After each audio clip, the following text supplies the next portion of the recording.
Ghanaians, good evening.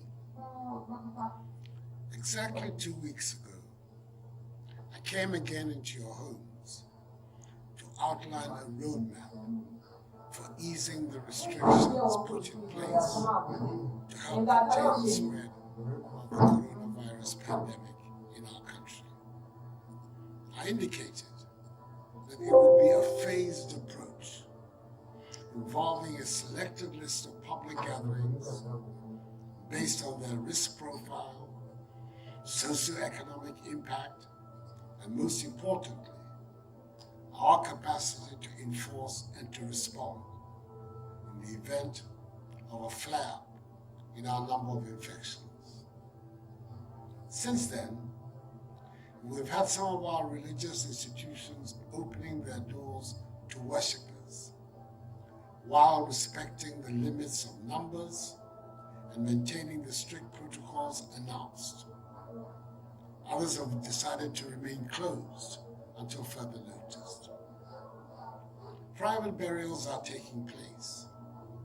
Marketplaces, public transport, including domestic air transport, restaurants, hotels, individual and non-contact sports, and our constitutional and statutory bodies are conducting their activities in accordance with social distancing and the relevant hygiene protocols. From tomorrow, Monday, 15th June, the last batch of institutions in this phased approach, our educational institutions, will begin to reopen, with final year students in our tertiary colleges and universities returning to school to prepare for and take their exit examinations.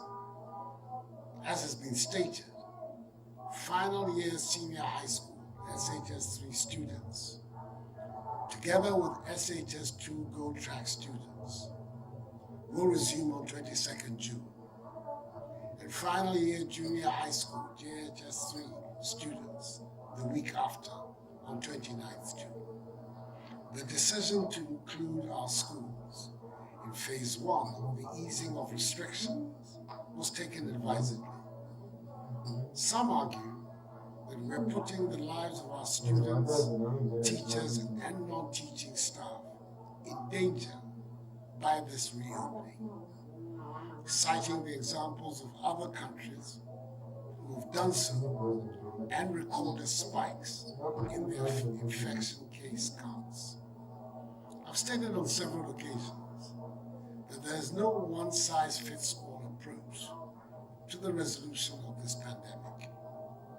We have our own unique situation in the country, and we have always taken that into account in dealing with this disease, much as we are prepared to learn from the examples of others. Fellow Ghanaians, over the last 3 months, every aspect of our national life has been affected by this virus. We've had to take deliberate steps to ensure that our society, in the face of the pandemic, is able to function and continues to strive to deliver the results of progress, prosperity, and development for which we all yearn. Saving lives, jobs, and livelihoods, revitalizing our economy, and safeguarding the future of our country have been at the heart of this endeavor. We cannot say that because of the pandemic, we're no longer interested in issues of social justice, such as education and health. Education, indeed, is the key to the future of our country. The quality of education that our educational institutions produce ultimately will determine the success or otherwise of our nation. We therefore have to find a way of guaranteeing the prospects of the generation of young people who are the objects of education today and who represent our future. We have to do everything within our power to protect their potential and thereby help preserve our future. We cannot afford to let the pandemic undermine our chances for survival and progress. We have to confront our present and future with confidence, knowing fully well that we must remain at all times vigilant and careful. So from tomorrow, operating with half the class size, final year students will begin a 6-week period of learning to finish their respective programs. Subsequently, for a period of 4 weeks, they will sit for their exit examinations. It must be put on record that some final year students will not be returning to school, as some of them, through virtual means, have already sat their exit examinations. Prior to their return to school, government, through the Ministry of Education and the Ghana Education Service, has ensured that all tertiary institutions, public and private, have been disinfected. Universities, with their own hospitals and clinics, have been equipped with the necessary personal protective equipment and have isolation centers to deal with any positive cases.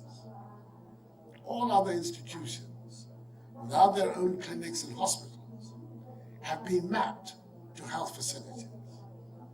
There will be no mass gatherings and no sporting activities. Religious activities under the new protocols will be permitted. Social distancing and the wearing of face masks must become the norm on campus. To aid in this effort, a total of 600,000 face masks has been distributed to the tertiary institutions. This is to enable every student, teaching and non-teaching staff, to have 3 reusable face masks. In addition to this, 1,700 Veronica buckets, 200,000 liters of hand sanitizers, 3,400 liters of liquid soap, and 900 thermometer guns have been distributed. The transportation and delivery of these items being overseen by the Special Logistic Team of the Government Committee, chaired by the sagacious, experienced politician, the Senior Minister, Honorable Yao Safamafu, that is supervising the reopening of the schools. I met with the Vice Chancellors of the universities, both public and private, last Tuesday, who pledged that they would cooperate to ensure that this exercise is effectively undertaken. And I thank them very much for their cooperation. Our intention is to secure the lives of the nearly 200,000 students, lecturers, and non-teaching staff who will be returning to campus from tomorrow. And I appeal to them also to do their bit to help us succeed. I urge them to adhere to enhanced personal hygiene and social distancing protocols, wash their hands with soap under running water, refrain from shaking hands, and wear their masks to, in, and from the lecture halls and on the campus generally. Fellow Ghanaians, I have to address a matter which has to deal with our case count, especially in recent weeks, and which has given cause for anxiety. The increase in numbers indicates that the virus has spread and continues to spread. We have to bear in mind at all times that the more people we test for the virus, the more people we're likely to discover as positive, and thus have the opportunity to isolate and treat them. If we do not test people for the virus, we will not find the persons who are positive, let alone isolate them from the population and treat them and prevent them from spreading the virus. For example, the total number of tests that we have conducted in Ghana, with a population of 31 million, 254,331, is one of the highest on the African continent. Furthermore, many countries in the world, including several of the developed economies, are not implementing a policy of enhanced contact tracing, and this makes our data qualitatively different and more effective in the fight against COVID-19. Indeed, the success of our tracing, testing, and treating will lead, in the end, to a reduction in the number of cases. That is what we're working for. Understandably, much focus has been placed on the rise in the total number of confirmed cases. As of midnight of 13th June, the total number of positives, cumulatively, stands at 11,964, out of the 254,331 tests conducted. We have a total of 4,258 patients who are fully recovered, have been discharged, and are now free of the virus. So our scrutiny, in effect, must be on the number of active cases, i.e. people who remain on our books as still positive. Hence, as things stand now, the total number of people with the virus, that is active cases from our tests, is 7,652. Our positivity rate, i.e. the ratio of positive cases to total tests conducted, stands at 4.7%. In our hospitals and isolation centers, we currently have 13 persons severely ill, 6 persons critically ill, with 3 persons on ventilators. Mercifully for us, by the grace of God, the number of COVID-19 related deaths, sad though each death is, continues to remain very low, one of the lowest in Africa and the world.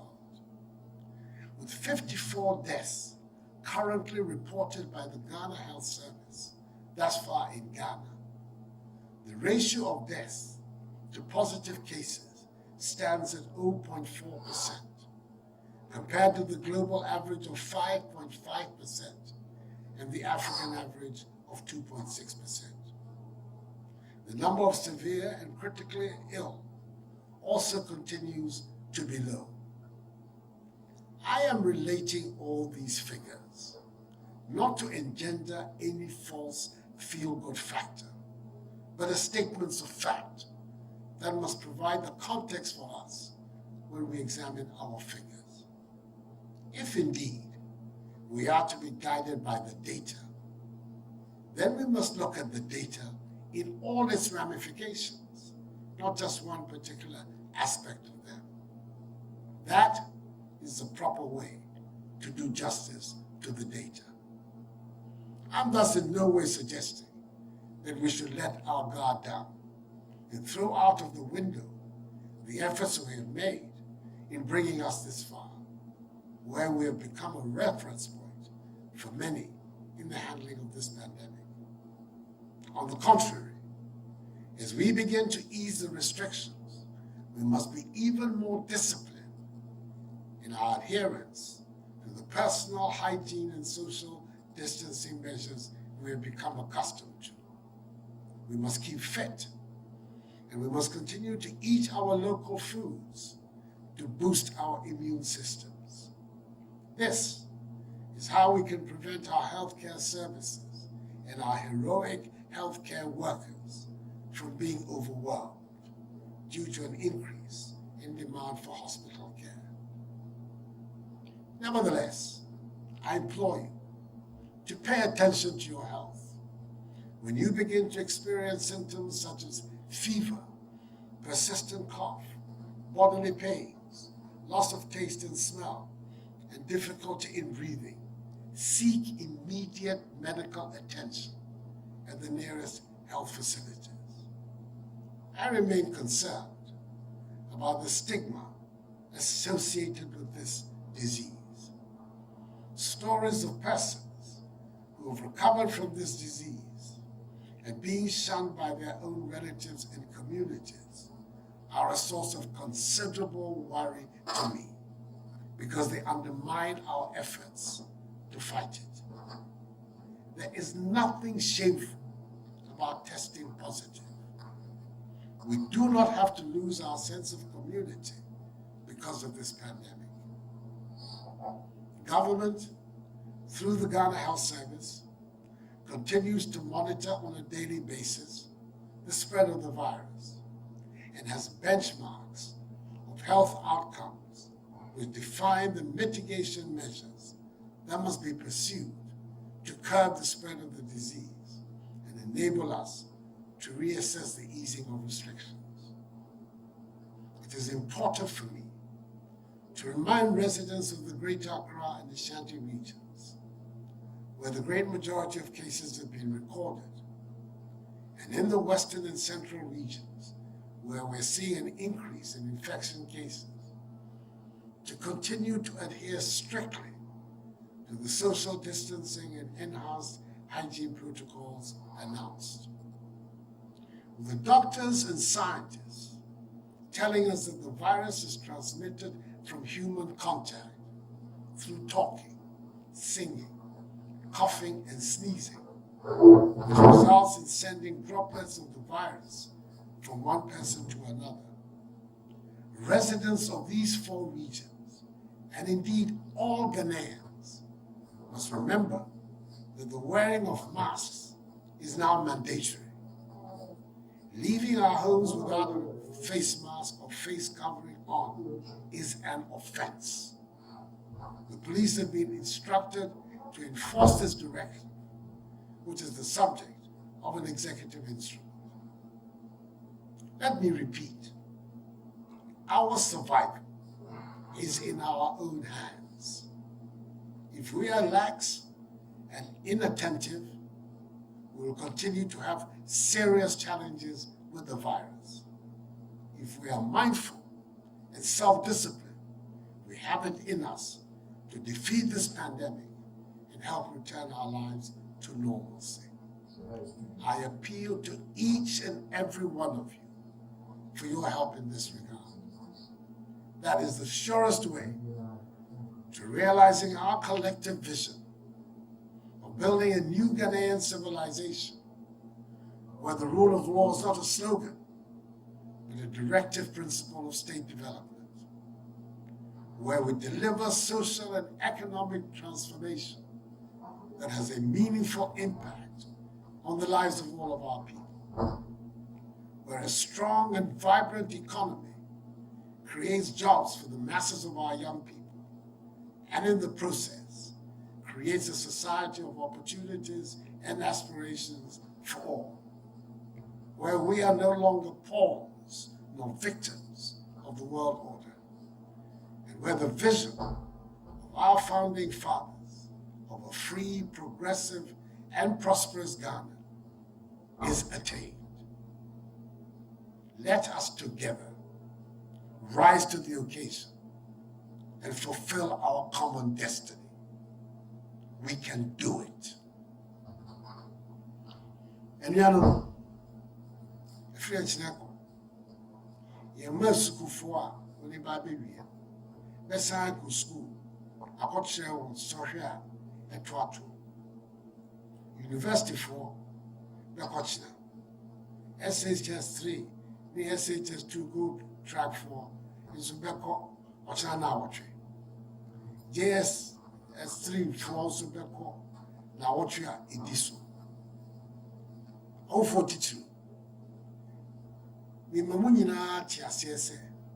Ishishaya Biara a wasa ye, the boy a man who buy Abayaye. Misamu, any yama, and cost indeed share. Ah, a dear boy who buy no, a so. No, your papa daroma. to me, a sayari in fears. And you remember, get a war, will be fair about the school now. Buy a school, now, man. I mean, university be buy a war. The SHS3, SHS2 go try B, buy a what's a Uchi. The SHS3B, buy a school, Uchi anyway. Ni small, in your fair young way, what to be Jenny fair Ujuba? Walk home, but me, Ibaha will be a fair higher school in Sanico Bay. We banify. Walking will be a fair apple mode, we be a fair ni care. Yano. We no drumo. Walk and the Kahilane, Ajimote. In conclusion, fellow Ghanaians, permit me to pay brief tribute to the memory of an old and valiant colleague in the struggle of the new Patriotic Party and in the work of the Akufo-Addo government, the mayor of Second D Takoradi Metropolis, the chief executive of the Second D Takoradi Metropolitan Assembly, Honorable K.K. Sam, Eja Sam to me and many, whose efforts in enforcing social distancing protocols in the Second D and Takoradi markets were recently highly commended by me, and who sadly passed away on Friday as a result of a COVID-19 related death. May his soul rest in perfect peace in the bosom of the Almighty until the last day of the resurrection, when we shall all meet again. Let us also wish our hard-working Minister for Health, Honorable Kwaku Agyeman, MP for Doma Central, a speedy recovery from the virus which he contracted in the line of duty and is in a stable condition. May God bless us all in our homeland Ghana and make her great and strong. I thank you for your attention.